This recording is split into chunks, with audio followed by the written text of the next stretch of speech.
Hello and welcome to another episode of Saffron Honey Chai. Now, it hasn't been a full year for us because I only started this in April. So our anniversary is in April. Remember that so you can give me a gift. But it has been a year for us as the people of the planet Earth. And as usual, many people make what? New Year's resolutions.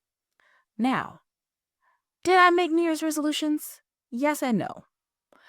I did something a little bit different last year. Usually, in the years prior, I write like a long list of resolutions, and they're all really ill specific, and I don't know what I mean when I say them.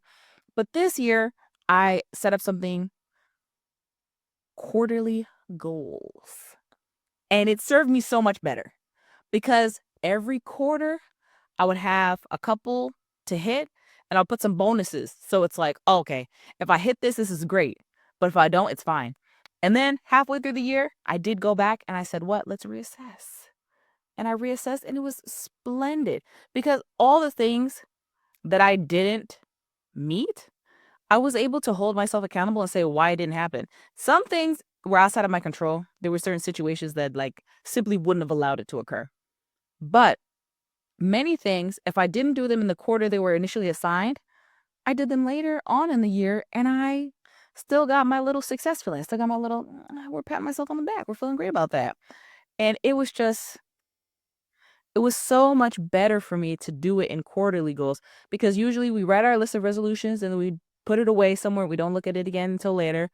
So we can browbeat ourselves and be like, oh man, I didn't do it. But because I was in a state of constant reviewing of the resolutions, it made it so much easier for me to say, okay, so what can I do to make this happen? And by the way, a lot of stuff that wasn't even on the resolutions, I managed to do. This podcast was not on the resolution. I had no idea I was actually going to do this year because for the past like 5, 6 years, I was like, yeah, I should start a podcast. I'd love to start a podcast. They'd be super fun. And then this is the year I finally started it. And I love that because I love talking. It's one of my favorite things to do. Just sit here and talk in this empty room surrounded by very expensive equipment that I'm afraid to touch. Oh my God. It's such a rush. I love it. And I love the background stuff, the research that goes into some of these episodes, and the fact that I can actually enjoy guiltlessly watching shows. I can finally watch shows again. I can say, yeah, I'm doing some investigative research, so I'll know what to talk about. I'm just watching anime, but I'm enjoying it. I missed it. I missed going to the theater and watching movies. I missed watching cartoons. I missed it all. I wanted so bad to get back into it, but I was like, no, I can't. And then I got back into reading too, because I was like, you know what? I realized y'all aren't reading. But I can't say y'all aren't reading if I'm not reading. And it made me read more. So this podcast was not part of my goals, but I gotta say, it's one of my proudest achievements of the year. I really cherish it. I cherish the podcast. I cherish the people that worked with me on the podcast. Oh my God. Big shout out to Black Box Productions. Big shout out to the crew. There was a personnel change halfway through, but you guys were phenomenal. And the handover was great. And I've been really well taken care of. So I'm very grateful to y'all. And then to my viewers, I'm very grateful for many of you, especially the librarians. Good God. When I posted that one little clip about professional weaponized nerds, oh, y'all came in droves. Oh, I felt the love. It was beautiful. But I wouldn't have felt that if I had not gone out there and done it. But my goals supported me doing this. So my goals were the ones I achieved, get back into writing. But specifically, start writing like 50 words a day. Just 50, that's fine. 50 is fine. I said 50 words a day because my real goal was 1,000 words a day. Was I hitting that like I should have? No. But my dream life, I'm writing 1,000 words a day because that's what I used to do during lockdown. I wasn't doing anything else, so I would just write 1,000 words per day. But I said, if I write 50 words a day, that's more words than 0 words a day at the end of the 365 days. And I've written a decent amount. I've made that goal. Now, was I writing every single day? No. But I was making sure I made up for what I missed in the past. And I've had some really good days with really cohesive writing. Just very proud. Very like slay. It felt great. I feel proud. I'm happy for myself for that. I also had some health goals that I hit. And one of the goals I wrote down because I had two different notebooks that I wrote it down in, so I wouldn't be forced to like look at everything all at once. So I had like the functional creative goals on one and the health goals on another one. And there was no more than 4 or 5 altogether for both lists. But I wasn't looking at the health goals too much because sometimes if you look at the goals too hard, you start overthinking it. I was like, I need to put systems into place to make this work. And then all the systems came together. I was like, man, I really want to eat healthier, but not just eat healthier. I really want to specifically eat 3 to 4 vegetables a day and multiple servings for the day. I don't want to say drink more water because that was crazy. I drink like a gallon of water a day. I don't need any more water, actually. Water's actually afraid of me. I shouldn't drink anymore, but it's fine. Make sure I'm being more intentional when it comes to what I'm consuming. Like, am I cooking it by myself? Am I buying it? Where am I buying it from? And if I'm buying it, am I buying it to meal prep or am I buying it just to eat in one sitting? Because this fed into my financial goal as well. How do I make sure I make, manage, and stick to a budget as much as possible? And when you build these goals, it's so important to make sure that they're like stacking. Like everyone talks about habit stacking, but the goals should stack too. The goal should help you to understand how to make them come true. Because a goal is basically just a wish. A goal is a wish. I wish I could do this. But you have to set out the plan to do it. And so if you set out the plan, oh, I want to save X amount of money. The best way to save X amount of money is probably to start cooking at home if you're someone who can cook. Or start seeing if you can cook with others, like you provide the meal, like the ingredients, and they make the meal, and you do some kind of exchange for that. This can work depending on your income and your situation. Now, I unfortunately had a very rough year financially and personally, so yikes. But I was able to turn a lot of different things around by managing what I was eating, where I was going, and who I was hanging out with. And so I did these little small changes, all aligned with my goals, and it made the year go by so much smoother. So I definitely recommend this quarterly method because just make 4 or 5 goals, and then if you make them fold into each other, it's phenomenal. It's fantastic. And there were some stretch goals that I made for each quarter as well. Like I was like, yeah, I want to travel 4 times in the year. I have not traveled since 2018. That was not going to happen. Well, that's not true. I traveled in 2022, but I haven't traveled since. So, I mean, obviously, I wasn't going to be traveling like that. Like, what was I thinking? I was thinking I'm going to suddenly do 3 international trips on a public servant type of payment. Like, what is this? I, you have to be a little delulu, but it put my mind in the right direction to say, okay, well, what can I do to set that up for myself? How can I make it a little more possible?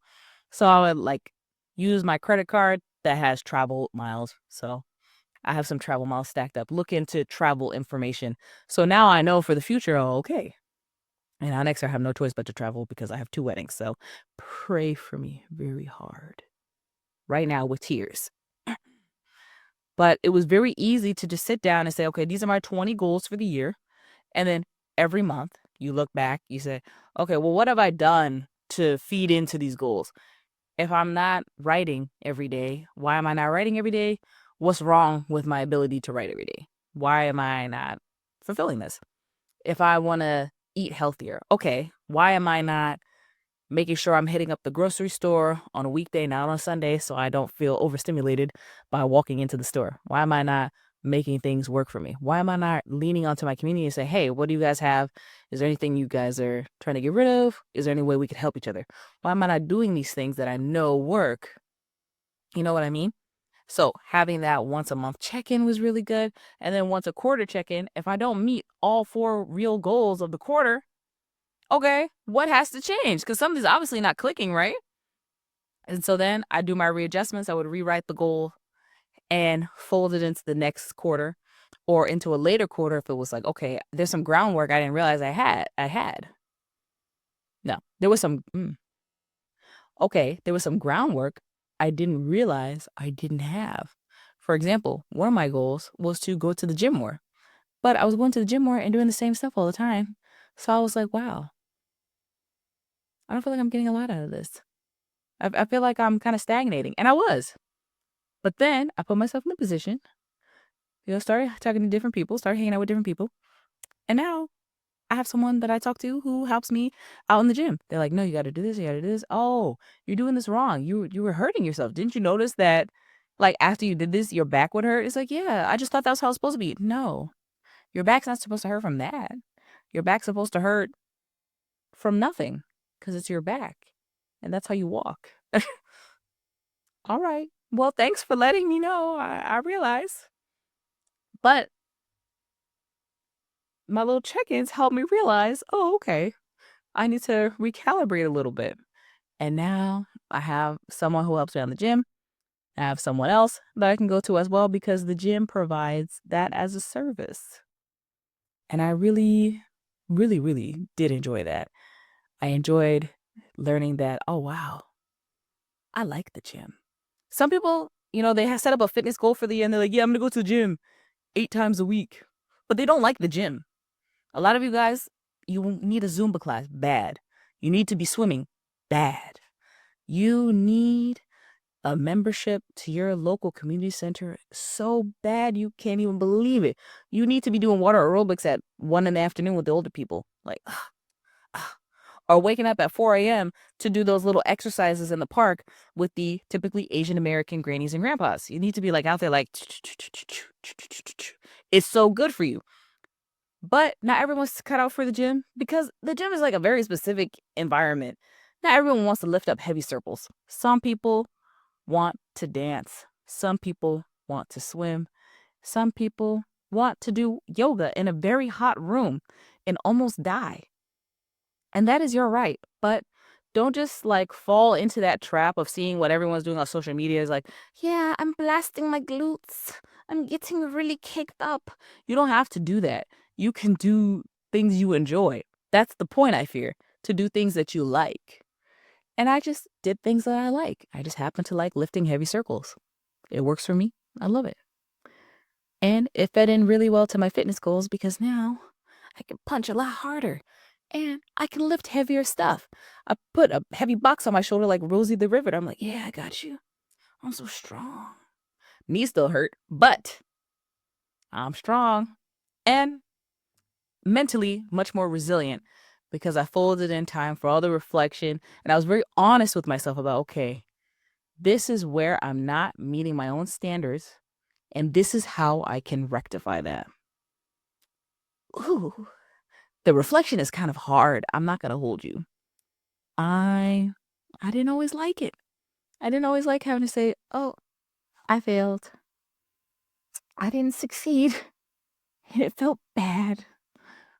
But because I didn't succeed, I was able to see, well, how can I improve myself? And better yet, is this even a goal that I really resonate with? Because not all your goals you're going to resonate with. Like I just mentioned before, not everyone wants to be in the gym. They just think they want to be in the gym because they think they want that physique. But if my goal is to learn how to embroider and I don't even know how to sew, I have no interest in sewing. I've never picked up a needle ever since I read Sleeping Beauty and saw how she pricked her hand on the spindle. I was like, if that's not my real deal goal, why is that on my goals list to learn how to embroider? If I want to do something crafty, I should just do something crafty that I know I will enjoy. So you have to be realistic as well when you set out these goals. You can't just say, "Oh, I'm going to become a totally different person than who I was. I will abandon myself in the fields and I will never be that person who I was before. I have to kill that person and leave them in the past." No, you have to grow that person and you have to be realistic about growing that person. And once I became really realistic about who I am and what I like to do and how to manage who I am and what I like to do, so much easier to live a life. So much easier to live a life. I couldn't begin to express it. And I am glad to be able to express it here and share it with you guys. I've seen you guys grow. I've heard you guys tell me your stories and the messages. Oh, yeah, because of you, I got a library card and I started reading again. Do you guys have any reading recommendations? I loved it. It made me feel so alive to be able to provide that. Wow, I really love how you guys talked about the political candidate. Da, da, da. It just felt great. It felt magnificent. And now my goals, which I am reviewing right now as of this recording, are being reviewed. My Q4 goals from this year being reviewed. And I'm setting up my goals for next year's quarters. And I'm very excited to continue growing with you guys and to continue getting better and better every day. Growth, achievement, they're all processes, and it's better with community. So thank you guys sincerely for being my community. And, I won't dare say 2025 was a great year. That's crazy. And I won't dare say 2026 is going to be our year. No, 2026 will be a year. And we will do our best to be our best selves during that year.